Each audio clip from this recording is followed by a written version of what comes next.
Hi everyone and welcome back. We're about to head into episode 11 of Theory of Love. So we were introduced to the female third. She really does look like him. There's going to be trouble. We know at this point there's always going to be some sort of conflict, some sort of misunderstanding. This is what BLs do. But it's just such a well-crafted and acted show.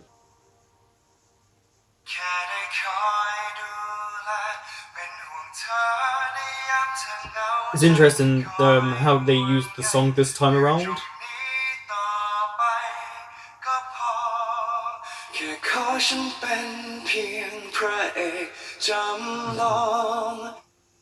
Yeah, I'm glad something disrupted them.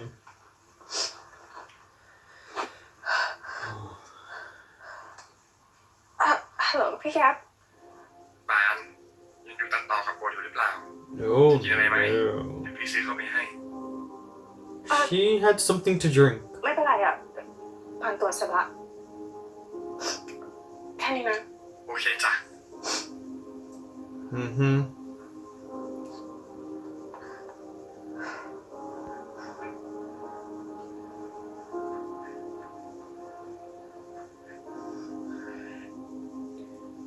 Oh, realization kicks in. It's moments like this that, we all make mistakes. We all do things that we're not proud of. But it's a good thing that stopped them. ผมขอตัวก่อนนะครับ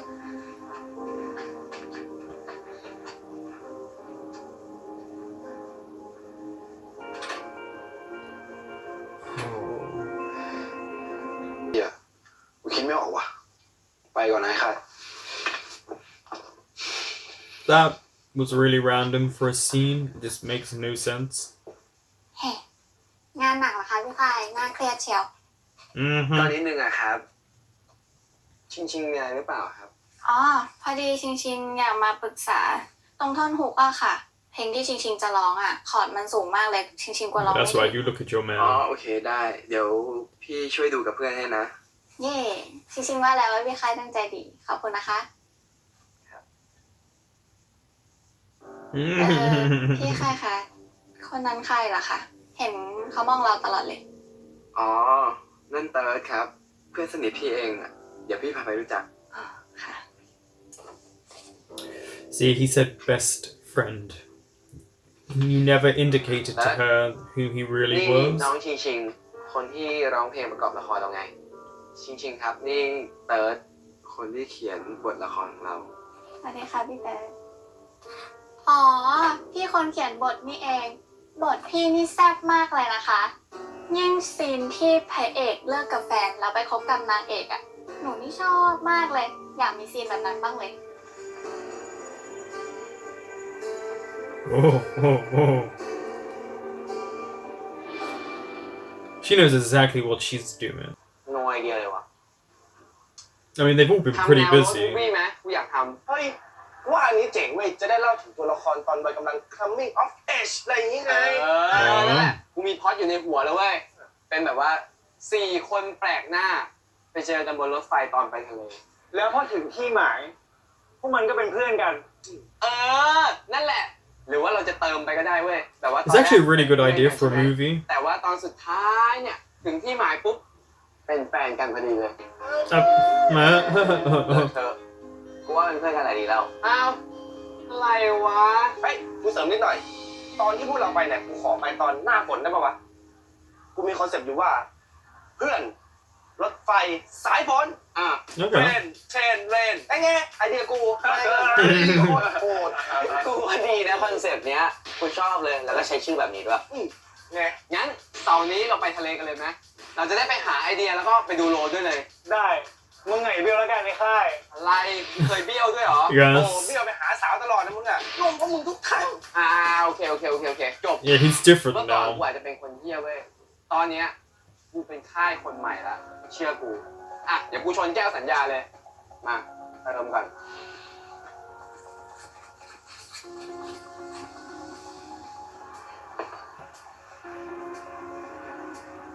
เฮ้ยยกแก้วดิกูกำลังทำพันธสัญญานะเว้ย And let's hear ตั้ the งใจฟังให้ vow. ดีนะ กูขุนพล ขอสัญญากับแก๊งโหดว่าเสาร์นี้เราจะไปทะเลกัน ไม่เบี้ยวแน่นอนชน Oh, you could just sense what's coming. แค่ช่วงนี้ด้วยค่ายมันสนิทกับน้องชิง มึงก็เลยกังวลใช่ไหม มันอาจจะดูงี่เง่านะแต่กูมีเซนส์ว่ะกูว่าน้องเขาแปลก I have to say, White is doing a good job there playing พอรู้ drunk. อะไรมาบ้างนะเว้ยน้องเขาอะก็พอตัวเลยแหละ Is she? ปล่อยผู้ชายไง ใคร Oh. อยู่ใกล้ก็แสบหมดอะไรเงี้ย จริงอ่ะกูไม่อยากพูดเลยนะเว้ย กลัวมึงไม่สบายใจ And yet you're going to say it. นี่ไงสุดท้ายแล้วมึงก็หน่อยกูจะพามาที่นี่ไง ๆหมายความว่าไงวะ To spy on them. มานั่งทำอะไรตรงนี้กัน2 คนวะ พวกกูกินเลี้ยงฝ่ายซายอยู่ข้างบนอ่ะ คือมันแจมแล้วกันเด็กไอ้ค่ายมาแล้วเว้ยไปปะ กูตามไป ตามมาเว้ย เจอกัน Oh.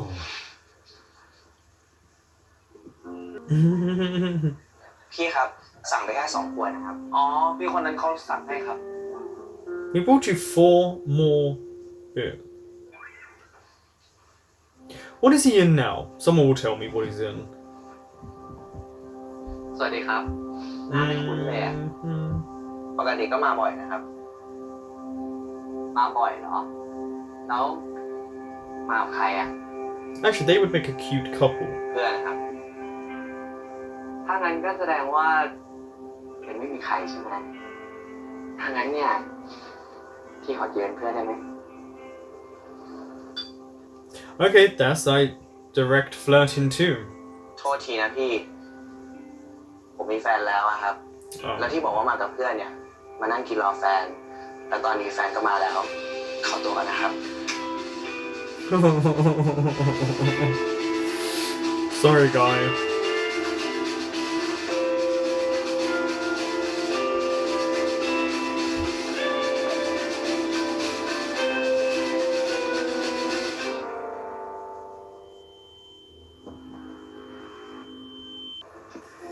Oh.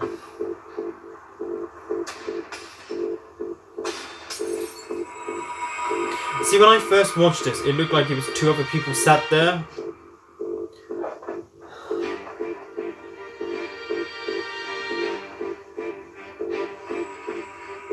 พี่จูบผมหน่อย ผมบอกให้พี่จูบผมหน่อยไง จูบตอนนี้ไงจูบเดี๋ยว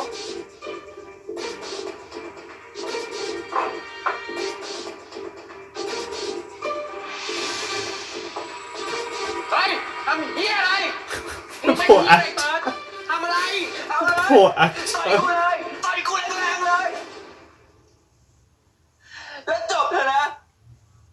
กูไม่อยากรักมึงแล้ว กูเจ็บ And everyone can มึงเห็นเหรอ hear. กูขอโทษ กูอยากเป็นเหมือนมึงว่ะ ที่ไม่ต้องรักใคร ที่ไม่ต้องเสียใจเวลาสูญเสียใครไป มึงรู้สึกเสียใจบ้างไหมที่มึงเสียกูไปอ่ะมึงมาทำไมวะ กูอยาก To มาเคลียร์กับมึง explain. อะกูไม่มีอะไรจะเคลียร์กับมึง มึงออกไป เติร์ดมึงฟังกูก่อนเติร์ดกูบอกให้ออกไปเติร์ดมึงใจเย็นๆก่อนดิ มึงออกไป กูไม่มีอะไรจะคุยกับมึงไอ้เติร์ดออกไปกูบอกให้มึงออกไปไง เติร์ดมึงใจเย็นๆก่อนไป ไอ้เติร์ดกูบอกให้มึงออกไปไง เติร์ดมึงออกไป ไอ้เติร์ดมึงใจเย็นๆก่อน มึงฟังกูก่อนดิก่อนบอกให้ฟังก่อนฟังกูก่อน Okay. มึงเป็นอะไรวะเติร์ดไอ้ทูมึงออกไปก่อน เฮ้ยเฮียแหละมึงกลับไปเลยนะ กูบอกให้มึงออกไป See, this is a right deterioration of their friendship group. เติร์ดมีอะไรมึงโทรหากูนะเว้ย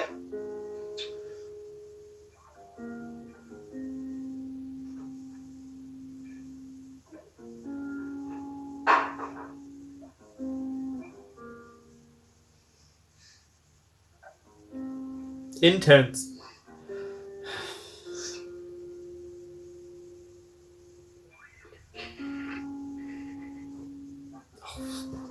It sounds really weird, but that sniffle of the nose is just so good. ไม่เจ็บเท่าที่มึงทำกับกูหรอก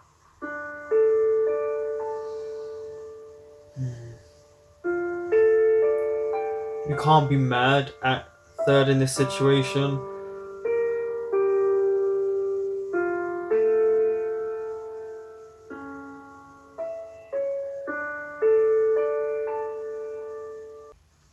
How many pictures has he taken by now?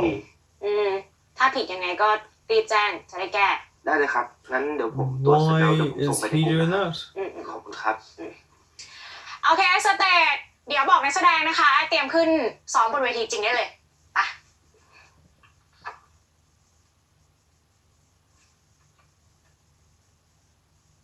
Oh, that's a nice. He took his picture.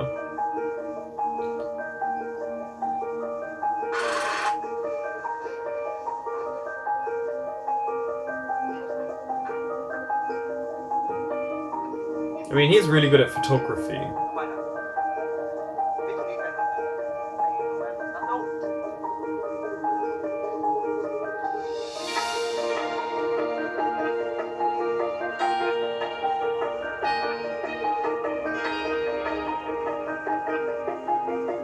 At least all of them take good pictures. Some of us don't. Go on, man. I wouldn't trust Shane though. ข้อความของพี่อันหมายความว่าไงครับ ข้อความไหนวะ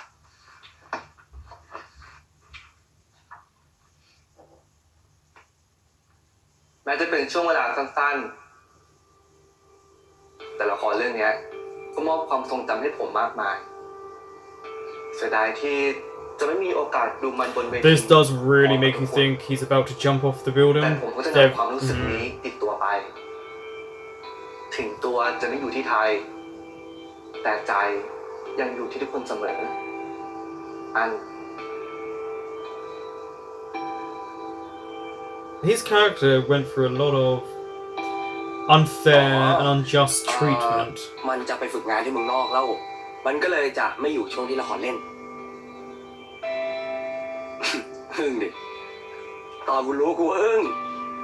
ตอนแรกมันเหมือน Yeah, บ but อกว่า he's stunned จะ for ไม่ไป different แล้วนะ reasons. แต่ไม่รู้เลยเปลี่ยนใจไปซะงั้นน่ะ แถมบอกว่าจะไปทำงานต่อด้วย เหมือนจะไม่กลับอะไรเงี้ย เฮ้ย มึงมาก็ดีแล้ว มันฝากของมาคืนมึงด้วย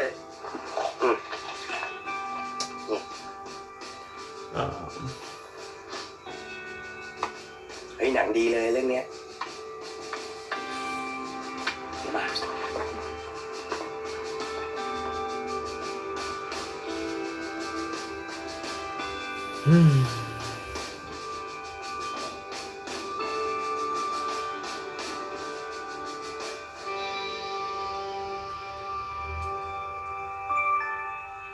Just so much drama in this episode. เดี๋ยวกูจะไปซื้อของไปทะเลอ่ะ ไปด้วยกันไหม No.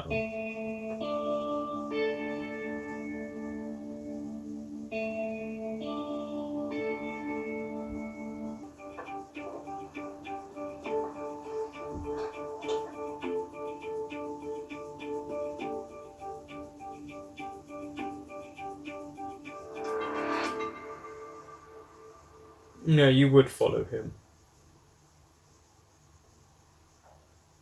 How Why? I didn't see him though? I always look Yeah, yeah. behind me.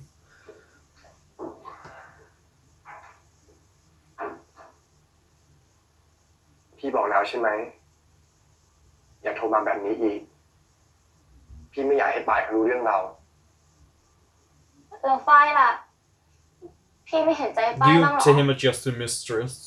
I think that was pretty เรื่องของเรามัน obvious. จบไปนานนะฝ้าย แล้วฝ้ายเองก็รู้ไม่ใช่หรอ ว่าพี่มาแต่งงาน แต่ฝ้ายรักพี่นะ เราแอบคบกันต่อไปแบบนี้ไม่ได้หรอ พี่ว่าเราคุยกันรู้เรื่องแล้วนะ ฝ้ายสัญญาว่าฝ้ายจะไม่ทำให้ฝ่ายนั้น If รู้ it's over, it's over. This is why you don't ฝ้ายไม่ cheat. อยากเสียพี่แก๊ปไปอ่ะ People get too attached if you see them อย่า repeatedly. ทิ้งฝ้ายไปเลยนะพี่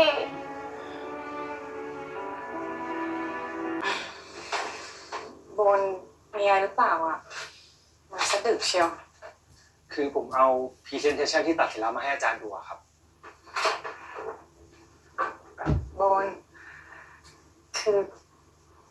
ไม่เป็นไรอ่ะ Maybe you should อา watch จารย์ it. ไม่อยากดูอ่ะ ดูเถอะนะครับอาจารย์ผมขอร้อง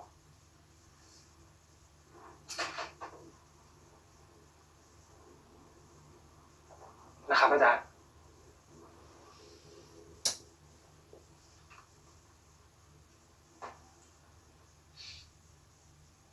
อันนี้เป็นช่วงสัมภาษณ์ที่พี่แก๊ปไว้ผมตัดทิ้งไป แต่ว่าผมอยากให้อาจารย์ดู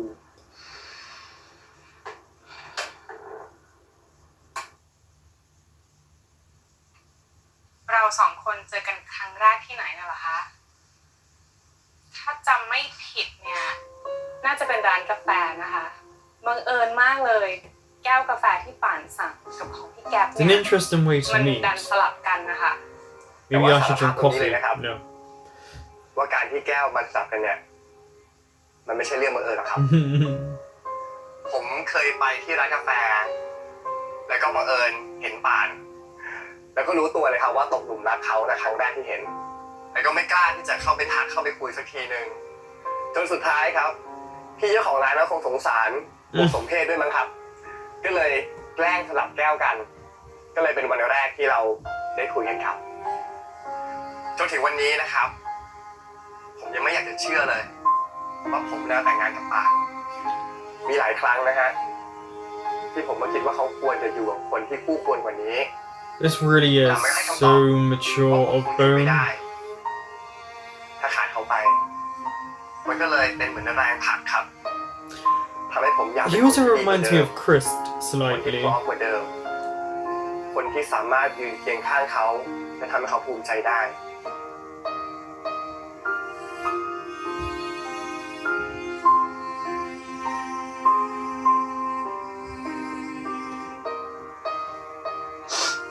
Hurts.ผมไม่รู้นะครับว่า I can't explain it other than just this whole sequence with Bone makes me appreciate his character so much more. Getting supplies, are we? At least it's near the university.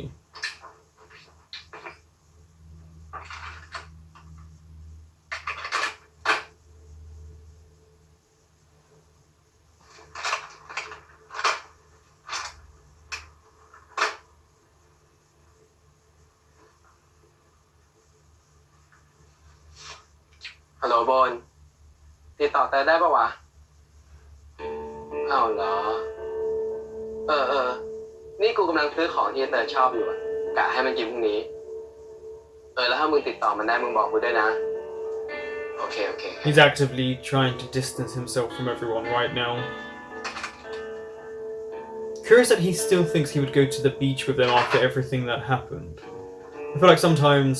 Kai is very unaware of situations, or maybe too self-assured in himself. It's a bit difficult sometimes to pick out.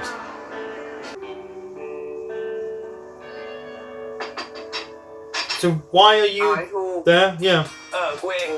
มึงกินอะไรยัง กูซื้อข้าวมาเผื่อมึงด้วยนะเว้ย เดี๋ยวแล้วมึงไม่เป็นอะไร I'd like to know that too. ไม่ไปอ่ะ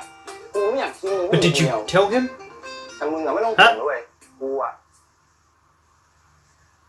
ปิดโทรศัพท์เรียบร้อยละมึงตามกูไม่ได้หรอก ไอ้เติร์ดมึงรู้ยังว่าน้องชิงอะลาออกจากทีมซาวนะ ทำไมวะ เพราะน้องเขาอะถูกแบนจากฝ่ายซาว Because of what she แค่ did. กูเจอไอ้เต้ไม่เล่ากูฟังว่า วันนั้นด้วยน้องชิงอะจู่ๆมันก็เข้าไปจูบพี่ค่ายอย่างหน้าตาเฉยเลยอะค่ายนี้แม่งงงไปเลยด้วยทุกคนแม่งไม่มีใครโอเคเลยนะที่น้องเขาอะทำตัวแบบนี้ See? ไอ้เต้อะมันแก้ตัวให้ค่ายหรือเปล่าถ้าไอ้ค่ายไม่เล่นด้วยอะน้องเขาจะเข้าไปจูบทำไมวะ แต่กูว่านะเว้ยน้อง Yeah, I didn't think he gave her เห็นใสๆแบบนี้ really signals like that. It's just he should have ที่กำลังจะเข้าค่ายค่าย sorted things ใช่ out. กูนี่ทีมเติร์ดสุดหัวใจ Yeah, he is. He's always on your อยู่ side. เป็นเพื่อนเองมึงอยากดูหนังเรื่องอะไรมึงบอกกูเลย แต่ตอนเนี้ยแดกข้าวก่อนเลย I mean, I don't really eat stuff, sweets and all that. เฮ้ย So. ไอ้โบนมึงอยู่นี่ได้ไงวะ ไม่ไปทะเลกับไอ้ค่ายเหรอ กูต้องถามมึง ไอ้ทูโทรบอกกูว่ามันจะไม่ไปอ่ะ กูเลยจะให้มึงไปไก่ค่าย2 คน ทำไมวะ พอดี So why ช่วง didn't นี้ you กูต้อง tell คิดนิดหน่อยอะ Kai? แล้วอีกอย่างกูเห็นมึง2 คนทะเลาะกันอยู่ ก็เลยอยากให้เคลียร์กันนะ เดี๋ยวนะ ไอ้ทูตอนมึงโทรหาไอ้โบนอ่ะ มึงได้บอกมันปะว่ามึงไม่ไปเพราะกูไม่ไปอะ บอกค่ะกูลืม กูแค่บอกว่ากูไม่ได้ไปเฉย สัตว์อย่างนี้ตอนนี้ไอ้ค่ายก็ เฮียนะ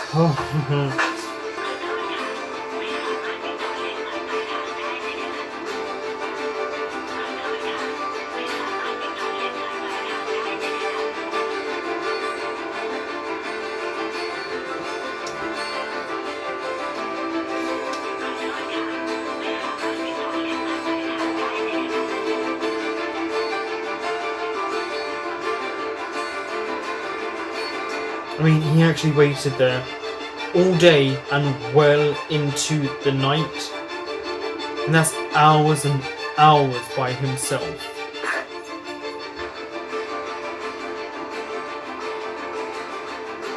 กูขุนพลขอสัญญากับแก๊งปวด The บ้า only one not to let them down. All the others เราจะไปทะ let เลกัน us ไม่เที่ยว down. แน่นอน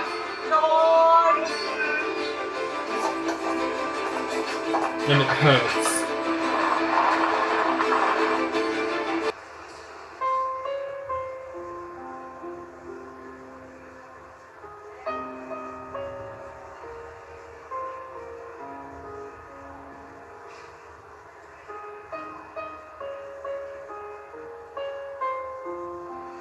Bỏ ให้กูรอนานเลยนะมึง แล้วไหนกระเป๋าอ่ะ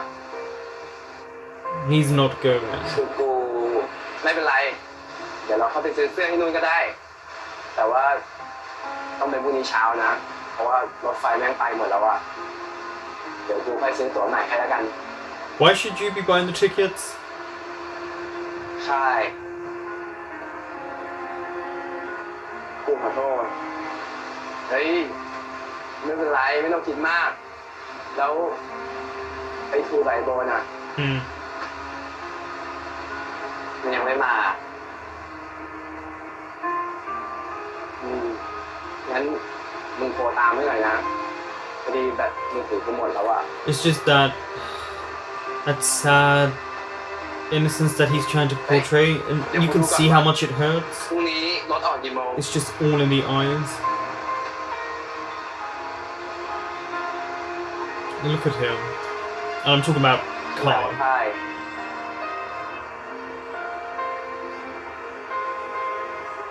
ทำไมมึงถึงยังรอ Because he loves you. ก็เราสัญญากันแล้วไงว่าเราจะไปด้วยกัน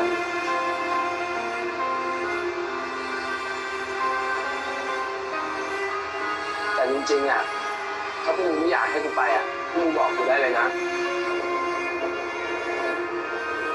บางทีกูอาจจะสำคัญด้วยผิดไป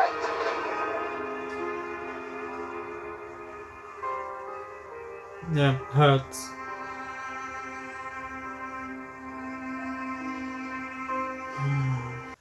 You knew there was going to be a lot of conflict. I have to say though, this show is just so much full of angst, but it's done in a way more mature way than you would have it if it was a teenager or really young adult, even though they are young adults. I think there was a lot of misunderstanding in this episode, but also not explaining situations that you put yourself in. Kai did put himself in situations where he could easily rectify that by telling Ching Ching, but didn't. And that's why this happened. My biggest issue out of all of this is Bone, I think. And 2. I think 2 irritates me more because 2 had the opportunity to tell Kai, this is not happening, I'm not going. Instead, he didn't tell him, turned his phone off. And yes, okay, Kai could have just gone home, but you guys knew he was saying he wasn't going to flake. Bone did technically tell him, but then, you know, it was such a weak way of saying I'm not coming. I just feel like, as friends, you should have told him that you weren't going to be there. Instead, you allowed him to wait all day for only one of you to show up because one of you felt guilty. And the person who felt guilty had the right to be the way they were in these situations because they were so drained. And that's why it gets kind of annoying, because two, as much as he cares for third, really is that really annoying friend, and that friend that I wouldn't trust. And also just where he is with it's just like that was pushed to the side completely. And it was like, okay, well, he wasn't in this episode really, so that was a bit boring for you. With Bone, I can't help but love the matureness of someone who could have easily have told Pam the situation with her soon-to-be husband, even though she knows. Instead, he took a very mature route, which was to allow her to see why they fell in love and to make her remember that and to let her heart respond back to her partner. I just think that was incredibly mature of him, and he's allowing his own happiness to be pushed to the side because he knows he wouldn't be able to give Pan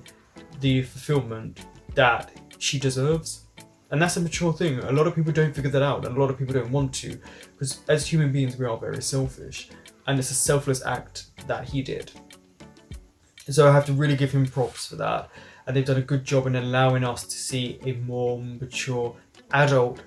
in this case heterosexual, coupling. I just wish other people in the show was a bit more mature. Also,